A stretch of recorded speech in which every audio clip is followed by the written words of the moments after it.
আসসালামু আলাইকুম ভিউয়ার্স, আমি সানিয়া জাহান বলছি। আর্ট টেকনোলজির পক্ষ থেকে সকলকে স্বাগতম। আজকে আমি তোমাদের সাথে যে টপিকটি নিয়ে আলোচনা করব সেটা হচ্ছে প্রোগ্রাম ডিজাইন মডেল কি। প্রোগ্রাম ডিজাইন মডেল হলো এমন একটি কাঠামো বা পরিকল্পনা যা কোনো সফটওয়্যার বা প্রোগ্রাম তৈরির জন্য অনুসরণ করা হয়। এটি কোড লেখার আগে একটি স্পষ্ট ধারণা দেয় যাতে সফটওয়্যার উন্নয়ন সহজ হয়। সহজভাবে বলতে গেলে প্রোগ্রাম ডিজাইন মডেল হলো একটি ব্লুপ্রিন্ট বা নকশা যা একটি সফটওয়্যার কিভাবে তৈরি করা হবে তার একটি সুস্পষ্ট চিত্র আমাদের সামনে তুলে ধরে। এটি নির্ধারণ করে যে প্রোগ্রামের বিভিন্ন অংশ কিভাবে কাজ করবে, কিভাবে ডেটা প্রবাহিত হবে এবং কিভাবে ব্যবহারকারীর সাথে ইন্টারেক্ট করবে।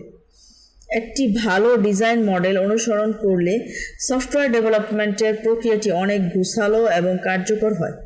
আমাদের লেখায় প্রোগ্রাম ডিজাইন মডেলের কিছু গুরুত্বপূর্ণ ধরনের কথা উল্লেখ করা হয়েছে। এক নম্বর হচ্ছে লিনিয়ার মডেল। এই মডেলে ধাপে ধাপে সমস্যার সমাধান করা হয়। এর অর্থ হলো একটি ধাপ শেষ না হওয়া পর্যন্ত পরবর্তী ধাপে যাওয়া যায় না। এটি একটি সরল রৈখিক প্রক্রিয়া। উদাহরণস্বরূপ, প্রথমে প্রোগ্রামের প্রয়োজনীয়তা নির্ধারণ করা হয়, তারপর ডিজাইন করা হয়, তারপর কোডিং করা হয়, এরপর টেস্টিং এবং সর্বশেষে ডিপ্লয়মেন্ট করা হয়। এই মডেলটি ছোট এবং সরল প্রজেক্টের জন্য উপযোগী হতে পারে। দ্বিতীয় নম্বরে আছে মডুলার মডেল।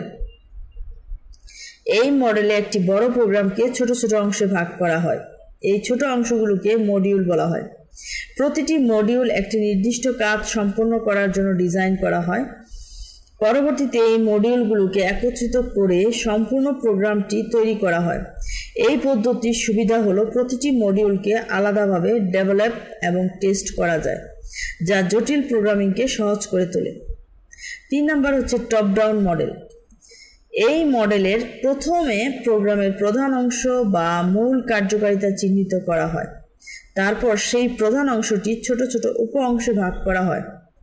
এই প্রক্রিয়াটি ততক্ষণ পর্যন্ত চলতে থাকে যতক্ষণ না প্রতিটি উপ অংশ একটি সহজে সমাধানযোগ্য মডিউলে পরিণত হয়।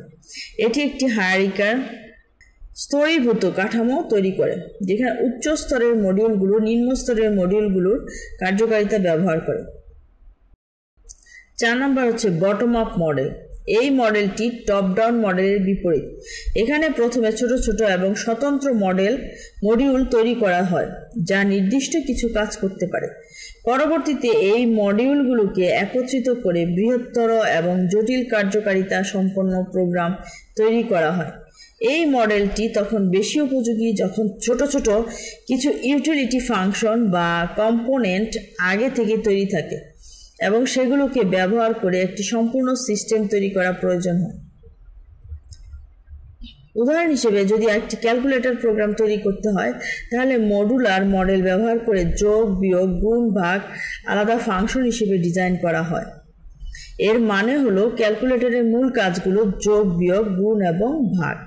প্রত্যেকটির জন্য আলাদা আলাদা মডিউল বা ফাংশন তৈরি করা হবে। প্রতিটি ফাংশন তার নির্দিষ্ট কাজটি করবে এবং পরবর্তীতে এই ফাংশনগুলোকে একত্রিত করে একটি সম্পূর্ণ ক্যালকুলেটর প্রোগ্রাম তৈরি করা হবে। এই মডুলার ডিজাইন প্রোগ্রামটিকে বুঝতে, ডেভেলপ করতে এবং রক্ষণাবেক্ষণ করতে অনেক সুবিধা দিবে। পরিশেষে আমরা এটা বলতে পারি যে প্রোগ্রাম ডিজাইন মডেল একটি সফটওয়্যার ডেভেলপমেন্ট প্রক্রিয়ার ভিত্তি স্থাপন করে। সঠিক মডেল নির্বাচন করা প্রোগ্রামের জটিলতা, দলের দক্ষতা এবং প্রকল্পের আকারের উপর নির্ভর করে।